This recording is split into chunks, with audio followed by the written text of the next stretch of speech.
A disease-inducing plant for some, lectins, exposed today. Lectins are a type of protein that can be found in beans, corn, and other foods with a lot of fiber. Some people think that lectins cause inflammation, gastrointestinal problems, leaky gut syndrome, joint pain, a whole host of other problems. Well, how about someone else? They say lectins are not only safe, but also good for us because they give us fiber and nutrients we need to fight off disease. Such a controversy, right? Who is correct? Both? Neither? As with most debates about nutrition, the answers are not black and white. Nutrition science is still very new, as we all know. Still not old enough to let them use scissors on their own. That is, we are still trying to figure out how lectins work. Still, we are learning more about who can benefit from lectins and who cannot, as well as how to tell the difference. It turns out that most people don't need to worry about this compound when they eat, and I'll tell you why.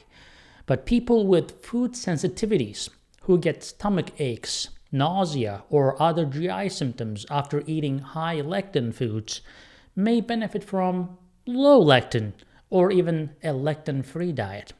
Now, today we will discuss how do lectins work? How do lectins do their job? Do lectins cause harm in any way? Which foods have the most lectins and which have the least?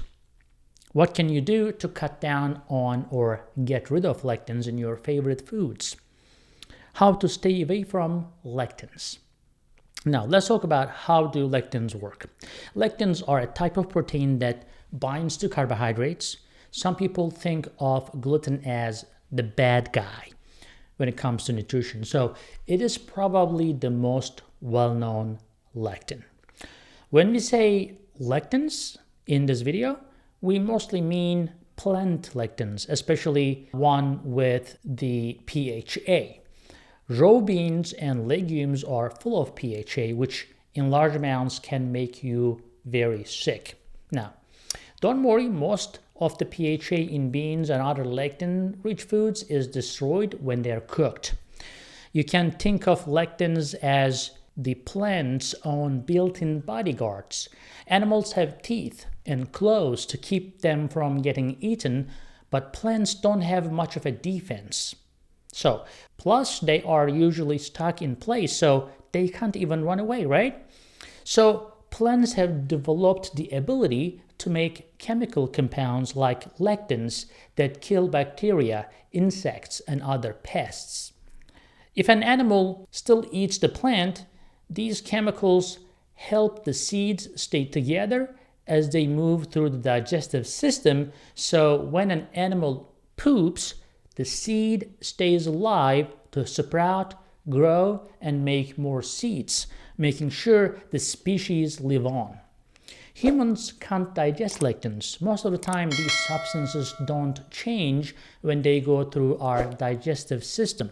But sometimes lectins get into the bloodstream when someone's digestive system isn't working well, like when they have Crohn's disease, which is a type of leaky gut, or another inflammatory disease. There are places where lectins can cause trouble as well. Now, are they harmful? Well, lectins affect a lot of things about our health. Let's look at what they do for the body. Lectins and the wall of the gut. As food moves through the gut, it does very little damage to its lining. Most of the time, our cells fix this damage quickly, unless you're constantly eating, right? It is important for this repair system to work well because the gut lining's job is to let small nutrients into the bloodstream while keeping larger particles out.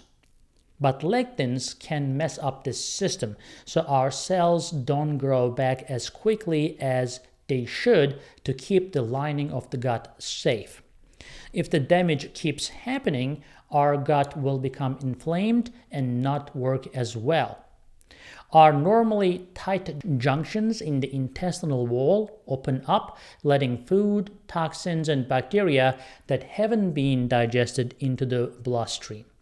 So as a result, if you are not eating these foods too often, like eating beans every day, or if you are fasting for a long time, your body will have time to repair the small damages. Like you're using your muscles, you have small muscle damage, you go to bed, you sleep, you repair that, you move on. Same thing happens in your gastrointestinal system. But if you keep using your muscles constantly without taking a rest, of course you're going to have a vascular failure. You may end up with rhabdomyolysis, which can actually even kill you. So same thing with food. Just give a break, for God's sake. Just do some fasting and just eat with balance. Everything we eat has to be balanced. So you may be culturally inclined to eat beans every day. Maybe it's time to say no to beans every day. Maybe you should have beans once or twice a week, right? But before you give up beans, peas, and lentils, you should know that actually it is also very easy to remove lectins from the foods before you eat them. You might even be doing it right now.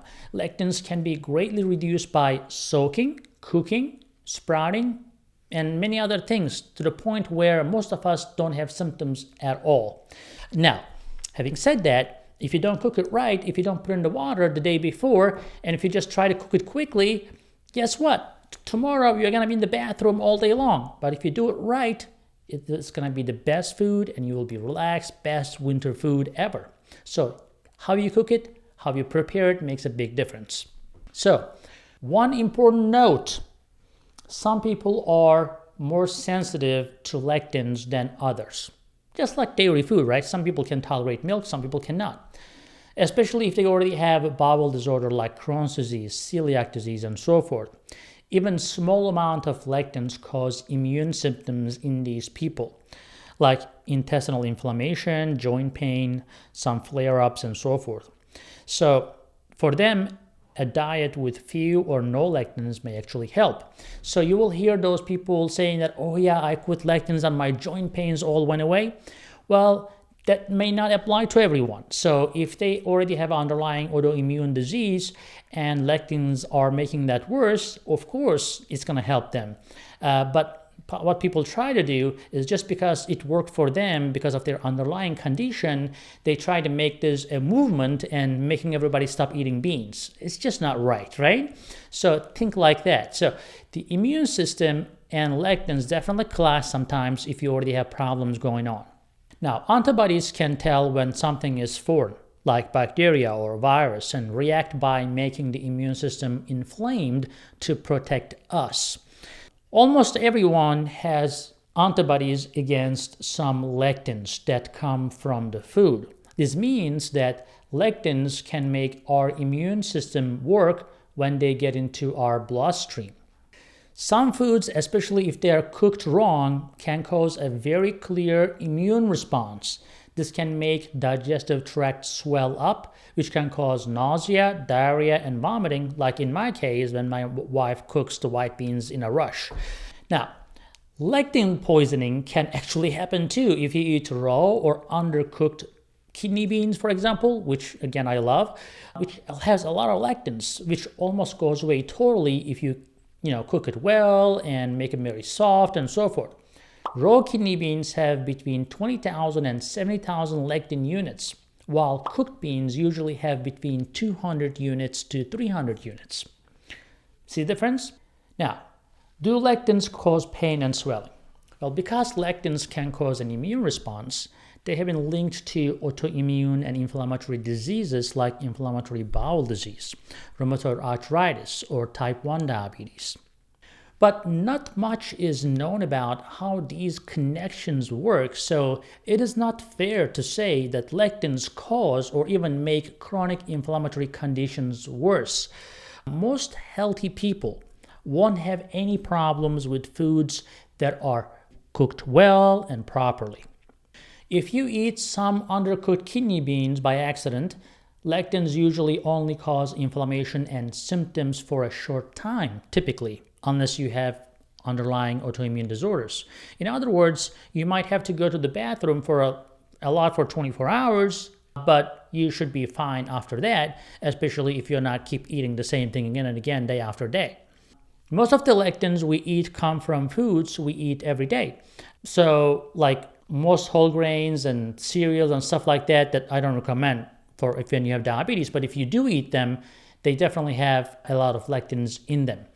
Our ancestors never had a lot of trouble with grains. So before the modern agriculture, grains were a small part of the food supply, and they were only eaten at certain times of the year. But now everything is abundant everywhere, right? So we eat everything every time, all the time. Maybe that's the problem, right? So we have too much available food all the time. But when they had the grains, they soaked them, they fermented them, they sprouted them, they cooked them carefully to reduce the amount of lectins in the grains, and they made sure that nutrients in them were more accessible. Now, what we can do is we're just going to the market for 10 minutes. You're buying all the whole grain, pasta, bread, rice, quinoa, and you're putting all of them like in one meal. Like you have rice there, you have pasta here, you have bread over there, you have barley there. Come on, slow down, right? Just eat slowly. Maybe eat once a week, twice a week, those things in small portions. Then you'll be just fine. And just cook them right. So that's true. We eat a lot of grains and whole wheat right now. We should cut on them. I'm not saying eliminate them, but cut that down. So what to do if lectins make you sick? Well, there are a number of things you can do to limit your exposure to lectins if you're allergic to them. I would say yes, you can stop eating anything that has lectins, or you can make sure you soak, ferment, sprout, cook for a long time, those foods that are high in lectins. Tomatoes, cucumbers, peppers, and potatoes are full of lectins as well. So peel and remove the seeds before you eat them, okay? So peel them and remove the seeds. That's the best thing you can do if you're trying to avoid lectins. Try eating less and less often of these foods if you're allergic to lectins. You can always try an elimination diet with foods high in lectins as your main suspect for causing your symptoms. And if you want to eat less lectin-rich foods, you should base your diet on low-lectin foods. What are they? I would say cruciferous vegetables like broccoli, kale, cabbage, Brussels sprouts, radish, etc. The family of onions and garlic, carrots, celery, beets, and herbs that are fresh, lettuce, greens, spinach, seaweed, berries, avocados, you name it. Even plantains, sweet potatoes, of course, some grass-fed or pasteurized chickens or grass-fed cows as a meat source as well. And of course, most seafood are going to be lectin-free as well, especially if caught wild. Coconut and coconut oil, olives, and hemp seeds, these are all also good lectin-free foods. So I hope you have a better understanding of lectins, and there's been a lot of confusion and debate about this. I hope it helped you understand. If it did, please pass the information to the loved ones, to people who may be suffering from their diet or questions about their diet. So thank you for watching. Until next time, stay happy, stay healthy. Hey guys, I hope you're enjoying this channel so far, and I hope you subscribed already.